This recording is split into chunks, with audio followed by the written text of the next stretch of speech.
It was a dark and stormy night. I was home alone as my parents had gone for a dinner party. I used to being alone at home, but this night was different.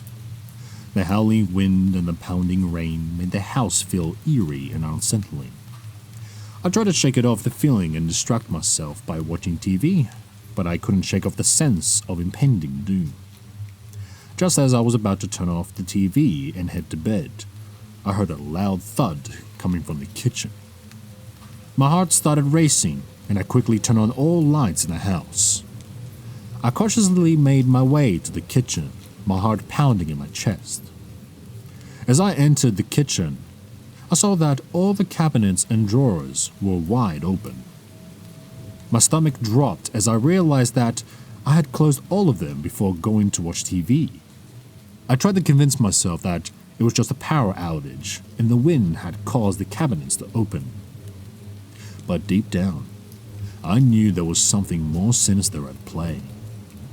My mind immediately went to all horror movies I had seen where the protagonist was home alone and terrorized by the supernatural entity.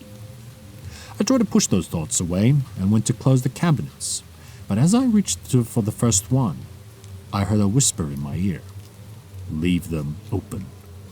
I froze. The voice sounded like a whisper, but it felt like it was coming from inside my head. I turned around, but no one was there.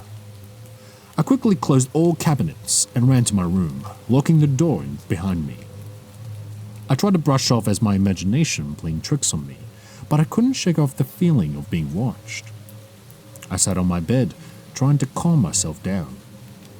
After a while, I convinced myself that it was just my mind playing tricks on me and that I decided to go to bed. Just as I was about to close my eyes, I heard a loud banging on my window.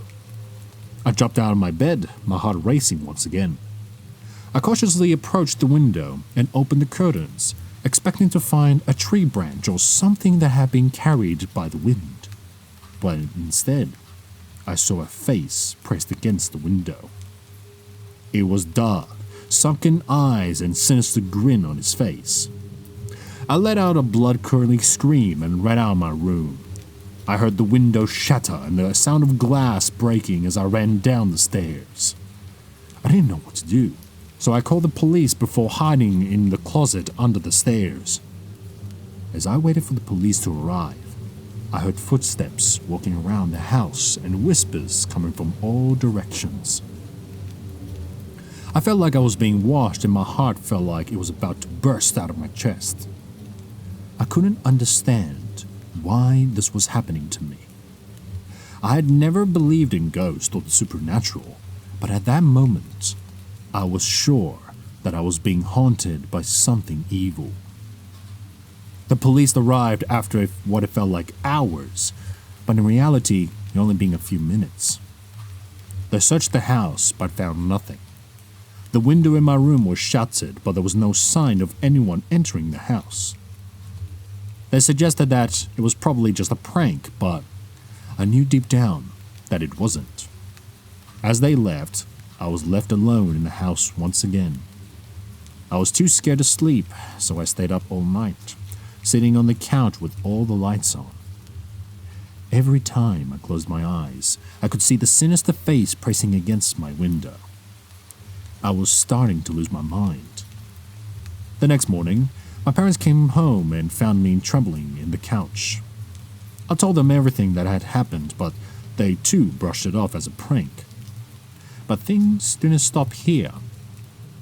I would hear whispers and footsteps, and every night I would see the sinister face at my window. I tried to tell my friends and family, but no one believed me. They thought I was just going through a phase or imagining things. I started to feel like I was going crazy. I couldn't sleep, I couldn't eat, I couldn't focus on anything else. One night, as I lay in bed, too terrified to close my eyes, I heard the front door creak open. I heard a slow, deliberate footsteps coming up the stairs. I was paralyzed with fear, unable to move or even scream. The footsteps grew closer and closer, until they stopped right outside my bedroom door. "Come play with me," a voice whispered from the other side of the door. Tears streamed down my face as I realized this wasn't a prank or my imagination. This was real, and I was alone in facing this evil entity. Suddenly, the door flew open, and the sinister face was staring right at me. I let out a scream before everything went black. When I woke up, I was in hospital. My parents were by my side, and they explained to me that the police had found me unconscious and unresponsive in my room. They didn't know what happened to me, but they were relieved that I was okay.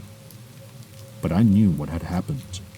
I had been terrorized by a malevolent entity, and I was lucky to have survived. From that day on, I never stayed home alone again.